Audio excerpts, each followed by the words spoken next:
Hello, welcome back to the channel. Today we're diving straight into how to navigate Slack's activity feed in our full 2025 guide.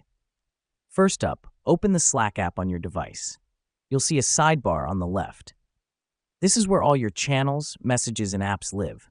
But today we're focusing on the third icon from the top, the activity feed. Click on it. The reason we do this is because the activity feed is the hub of all your notifications and mentions in Slack. Now that we've done that, you'll see all your unread activity neatly organized in chronological order. This helps us because it lets us quickly catch up on anything we might have missed.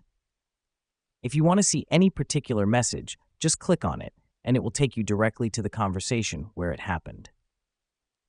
Next up, let's talk about the filter option. At the top of the feed, you have a filter option that helps you sort your notifications. You can choose to filter by @mentions, reactions, follow-ups, and all activity. Using these filters can help you focus on specific types of notifications and streamline your workflow. Lastly, if you want to mark all your notifications as read, click on the Mark All as Read button at the top. This is useful if you have a ton of notifications and you want to clear them quickly. Let me explain why this matters. Navigating the activity feed effectively can save you time, keep you organized, and ensure you never miss a beat in your team's conversations. And that's it. You now know how to navigate Slack's activity feed.